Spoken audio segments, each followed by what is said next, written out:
Okay.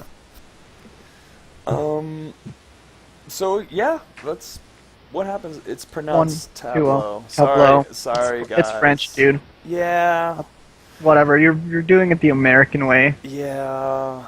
Just keep now say it super bad just to mess with the chat. Tableau Okay, software. I will. I will now. But everybody, welcome back to the After Hours Gaming League match between Google Cardboard and Tableau Software.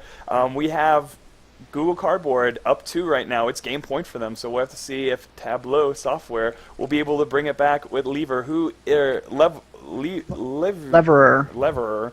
who is not here. So I think we're gonna play the fourth first. Yeah, Okay. to give him some time. Just sportsmanship, dude. We want to play all the games. Absolutely. And I haven't seen any of these other players play except for Data Plus Plus and Lever, so I haven't seen Bumblebee or Chisara play yet. Are they new? Bumblebee doesn't even have his ID. Maybe he doesn't know it. Yeah, I don't know. I'm gonna set up the game. Yeah, games be set up. Final rules. 3, but that's on my okay. Make myself a referee. Change them to 1v1. I'm glad we don't have to do the teams here because that kind of confuses me sometimes. Tableau and then Bumblebee. Where are you at, Bumblebee? Bumblebee Tuna. Let's see. Yep. Okay. Players are in. Inviting Michael, and then I assume Data Plus wants invite, and then this other guy with an M, Marfin.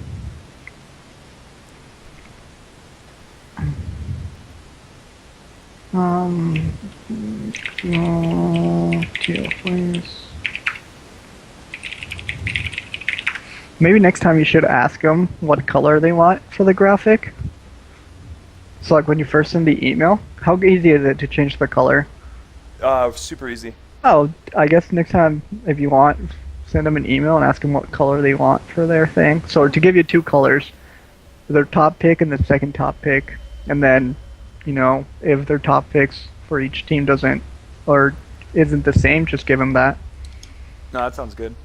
Or I definitely want to keep it like blue-red, like that variation of the hue being like the other side of the color wheel. Like I definitely want to not do teal and blue Yellow, or orange and green, red. orange. You could give them an option for what colors they want between. Yeah, of course. But no, yeah, I'll do that for next week. See what's Okay, up. so the players, everybody's invited. Are you ready, man? Yeah, let's jump into this game number 3 on Let's see Inferno if- Pools. Yeah, set 4, game number 3. Let's see if the players are ready. Bumblebee's ready. Bumblebee, and Kisara. Kisara, are you ready? He hasn't responded. Okay, we'll wait. PVZ, man. It's our true nature. It is for the both of us to know. I mean, I've lost many PVZs, but I have my style, and it worked good for me for a while. When I was playing consistently, I would just open with a 9 pool, but it's an economic 9 pool. You make those 6 lings, then you make a queen, drone like crazy, get your natural, and then if you're able to keep them alive long enough, or at least slow down and stop their mining time, they'll be off of their build. And then when they try to hit you with a 2-base push or whatever pressure they're going to counter with, you might be able to have mutas, or at least you'll get to a point where you're economically awesome, and then you can go ahead and start making units and just stop that, and you're kind of like, and more often than not, you're probably going to win, because Protoss does not expect that most of the time. And it also helps against, just say if there's like a Canrus or something cheesy, especially in the lower leagues where I was. Yeah, that's true. Especially when they go forge, fast expand.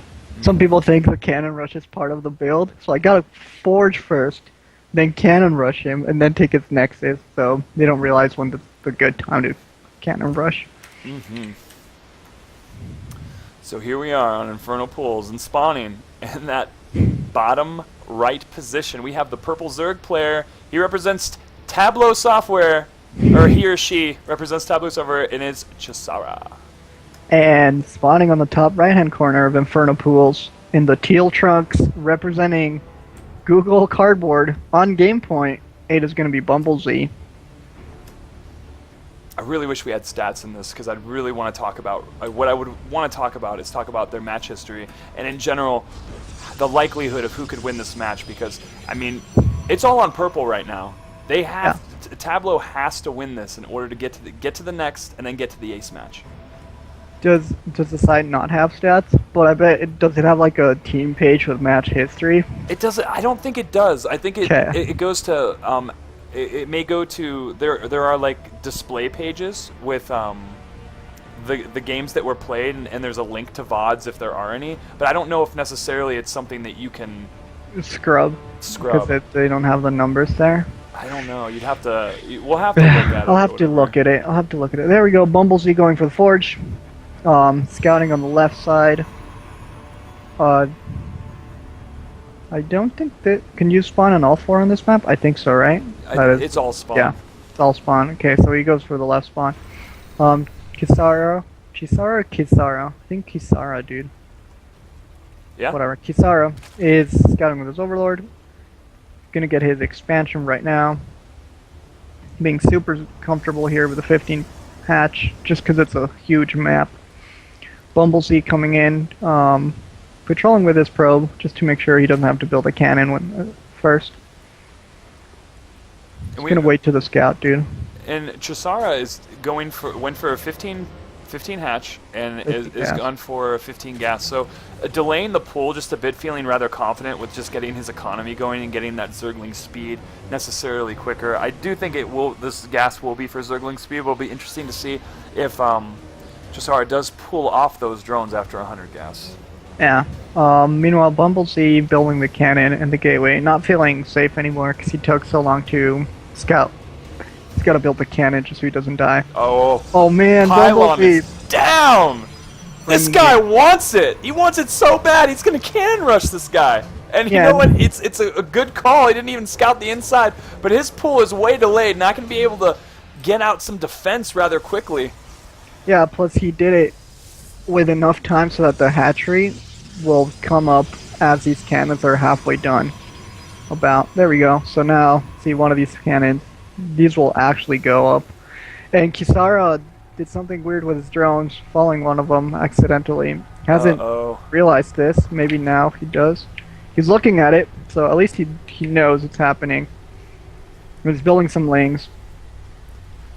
And these cannons are going to be up, dude. Yeah, and this is such a like this is when this happens, you won't notice. Like when something like this happens, you're getting cannon rush and your drones are following another drone. You don't notice it because your heart's going a million miles an hour, and especially in a game like this where your team is counting on you to put forth the best play you can. And right now, this is sort of a really bad place for our Zerg player. Yeah, I wonder what he's gonna do. Would you just let that fall and then Nidus? What I would do is let it fall, macro hatch, and Nidus. I would try that, but at least I'd get a macro hatch and I would just make a crap load of lings and just try to bust or do whatever I could and then end it that way. Because after this, I'm not skilled enough to play to a point to where I can go back to probably come back. I don't think I could, so I would just try to do a ling all in, just in general. Because it's probable it could work as long as it's not kind of, I guess. But. So let's see what he decides to do. He's getting metabolic boost, more lings. Queen is on the way. His Overlord hasn't moved up yet, so he isn't thinking of the Nidus just yet. No, just gonna keep that one gas geyser. I mean, at this point, I don't know. We're just gonna have to see what he wants to do or see what he can get done with. He's gonna move this drone out to try to take another natural expansion. Yeah, he's trying to get another natural. Bumblebee, dude. I think he wants it super bad. Not getting +1, getting the Twilight Council. Ooh. 3 gases so far. I think he's gonna follow up with DTs, dude. Just the nail in the coffin. Oh my god! This is the disaster. This is the disaster piece, which is called PVZ, when Zerg is definitely on the back foot and definitely not prepared for DTs in the slightest. Kisara does have some lings moving out. He might want to try to take these cannons with his queen. No, he's just moving it over to his other base. Let's see, there we go, the Dark Shrine. It's up. He's got to chrono boost his warp gate. Build a couple more gates. There you go, 1 gate. Probably a second one soon. Ling's gonna poke at the front. There's a hole. Is that? Yeah, that is a hole, right? Unless that's like a fake. That's gotta be a hole. It has to. It looks like a hole.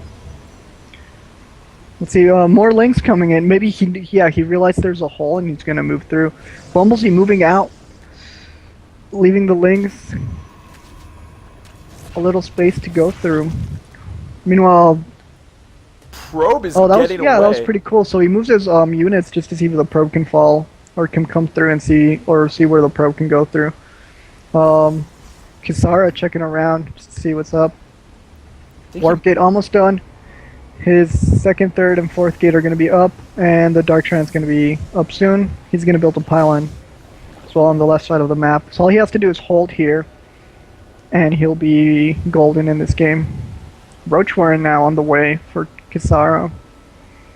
Yeah, I kind of don't like how this is looking for Zerg. His money is getting way too high right now. He doesn't need to get upgrades right now. He just needs to just keep spending his money on his larva. He definitely has enough supply right now. I mean, he'll have to make an overlord in a second if he or she hasn't already.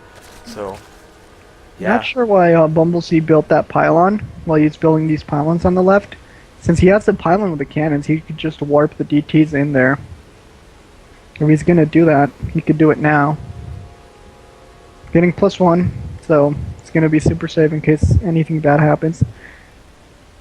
4 DTs now, heading straight to the main. It seems one of them splits up to the other base. And this will be GG. There's definitely no way the Zerg is going to be able to respond to this, and I wouldn't be surprised if the hatch was completely gone in a few.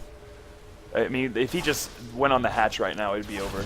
Yeah, he doesn't have a lair, no spores. 1DT is going to end up being surrounded by all these Lings, and I think he should just go for it, considering there's a little hole there. So 20 workers killed already, 21 workers killed. I think all the workers are dead. Yeah, there are no drones, only Lings.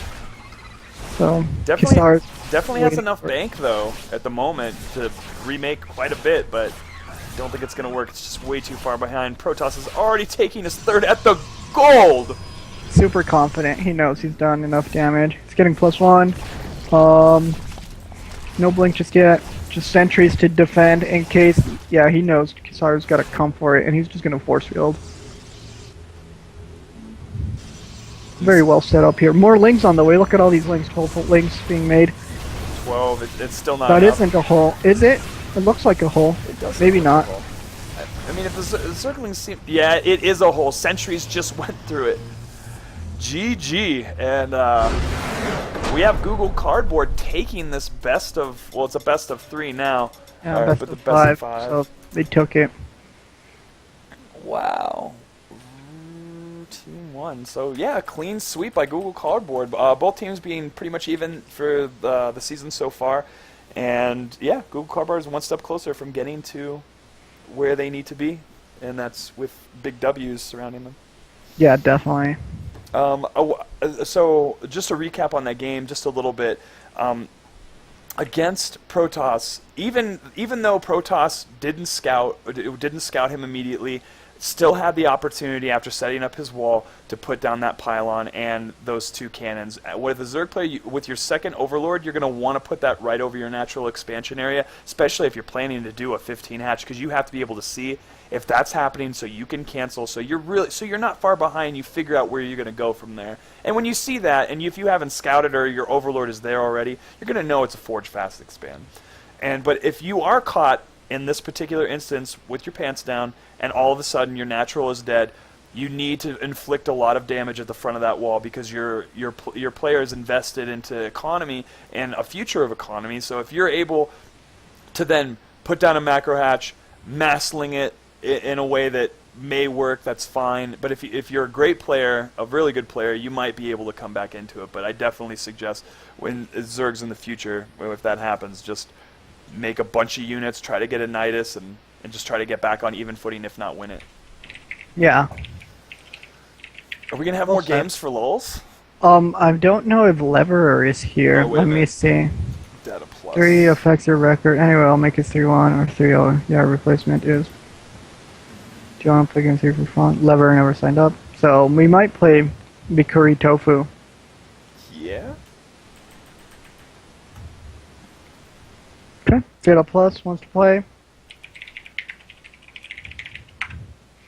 So let me get that set up. More games the merrier. Yeah, that's what I'm saying. I mean, it is Sunday. What do I have to do other than go to that Bloody Mary bar, which was earlier today? That's true. But again, always going there without and not getting alcohol because I don't drink alcohol. But I love tomato juice. I love spicy, and I love how there's chicken wings and all sorts of goody things and donuts too. I'm eating carbs now for like the first time in 2 weeks. Oh yeah, it feels great. It's Nice. hard. It's hard to walk away from carbs and then not want to come back. Yeah. Okay, so Data's gonna be right back. We'll wait to set up this lobby. Cool. And then you want to do a few twos after this? Yeah, let's do that. Yeah. And I'll work more on the scrubber thing. And I gotta do laundry today. Start my dishwasher. 'Cause there's all this stuff in my kitchen. And then play Dungeons and Dragons at 6. So That is Busy me day. and Kim talked about Dungeons and Dragons, and it was so nice of her to sew that backdrop for me. It was yeah, she told me you had to do something for like a band. Oh, Lever is in chat. What? So let me invite him. There it is. Leverer on the bottom and Data Plus on the top. So in the previous games, Data Plus actually won against Tableau's Bicker. What is it? The tofu guy? Bikuri Tofu. So they went against each other. It was a PVZ, and Data Plus won with just Colossus Gateway, just getting his third base because Zerg pressured that third base with roaches and swarm hosts, but threw away his roaches. Like would butt them up against the force fields were in front of him. However, he kept butting himself up against it, and the Colossus were able to take him out. And Data Plus just after easily destroying that army.